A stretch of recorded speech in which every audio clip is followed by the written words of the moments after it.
The biggest question most investors are faced with is if they should hold the NASDAQ or the S&P for the long term. In this video, I'm going to break down the options and the things you've got to consider before making a decision. But this is not financial advice. This is according to my own research and data I've collected. If you do want to keep up to date in markets, I do have a free newsletter. Link to that will be in the description. So the data. The NASDAQ has clearly outperformed the S&P since the turn of the century, despite having huge drawdowns in between. Think of the dot-com bubble, 2008, obviously they both went down, quite a bit, and then think of 2022 as well. These are just times where both have gone down loads. So the first question you've got to ask yourself is, okay, cool, can I take huge drawdowns in my portfolio? If I can, the NASDAQ is a viable option. If I can't, I'm going to have to stick to the S&P, right? You made your mind up already if you ask yourself that question. But if you can take drawdowns, okay, cool, you're probably on to the next question, right? But yeah, that's really interesting to know. The NASDAQ probably will never have a 83% decline. If it did, I think that'd be not good at all, to be honest. It would be pretty bad, probably be like a global financial crisis sort of level. So yeah, interesting to know, but the NASDAQ has clearly been the winner this century. The actual difference, S&P, we all know, 500 largest companies in the US across every single sector. The NASDAQ tracks the 100 largest non-financial NASDAQ companies, which are companies that are listed on the NASDAQ. And they're typically technology and growth. They're pretty much all technology, right? So the top 5 holdings of the NASDAQ make up about 40 to 45%, and then the S&P, the top 10, make up about the third. So yeah, as I mentioned there, you're pretty concentrated, but you've got to think to yourself, okay, cool, I can take the drawdowns. Do I believe in technology long term? If you do, the NASDAQ's probably the play. If you want to be more diversified, but you could argue both aren't diversified, you probably want to go for the S&P. The catch, as I mentioned then, the drawdowns are a lot worse in the NASDAQ. So yeah, if you can't take an 83% decline in your portfolio and sit on your hands and not sell, then you're going to be struggling, right? So again, the NASDAQ recently, 33% decline. You've always got to, with long-term investing, view these as opportunities, right? That's where you always hear people make the money in the bear markets and they ride the bull market trend.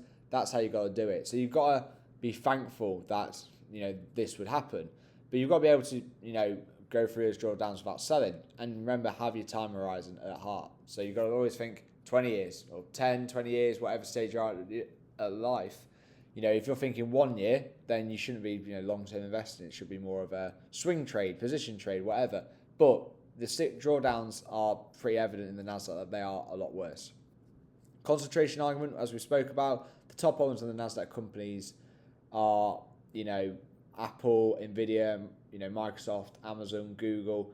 And they're not just tech companies, they are infrastructure. You think of cloud compute, the AI data center build out. Obviously, they're all involved in AI. Obviously, Apple taking a bit of a different approach. So it'll be interesting to see if Apple's right or wrong. That'll be really cool to see. Like, were they right for kind of stepping aside? Were they wrong? Who knows? Only time will tell. If you believe technology is going to continue to drive growth in the global economy, then the NASDAQ makes sense. As I mentioned earlier, if you believe in technology being it's not the future, it's the now, but if you see that as a 20-year play, it's like, I want to carry on back in tech, the NASDAQ probably makes sense.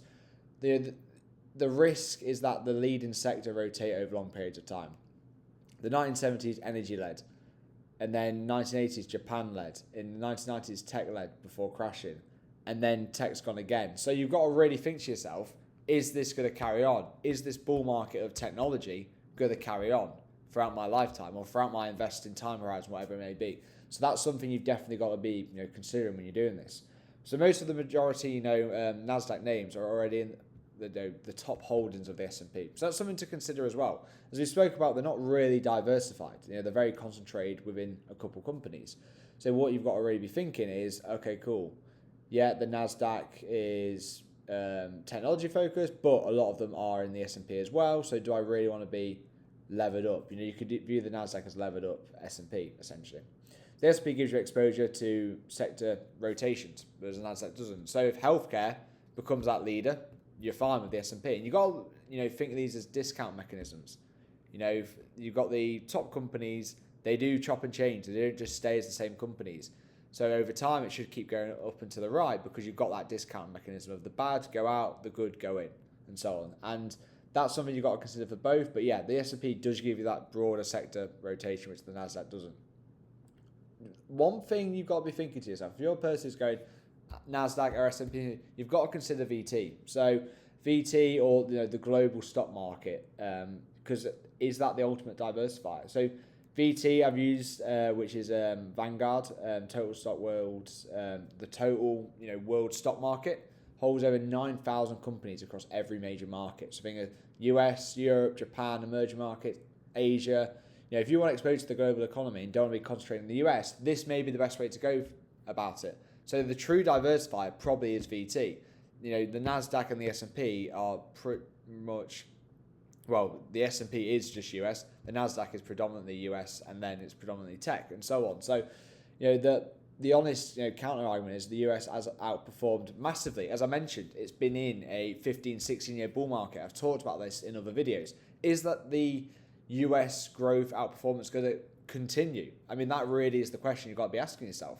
The question VT answers is different to the one, the NASDAQ and the S&P answer. So, their bets on US and primarily US tech.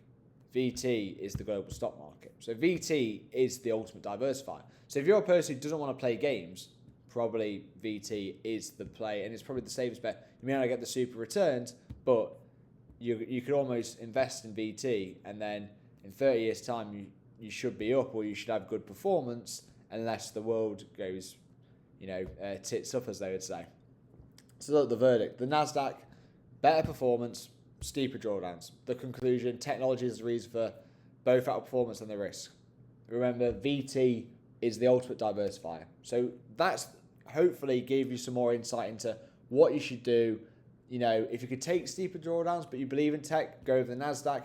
If you are, USA, banging your chest, you probably want to go with the S&P if you want that diversification. And if you want the global diversification, you want to bet on the world, VT may be the option.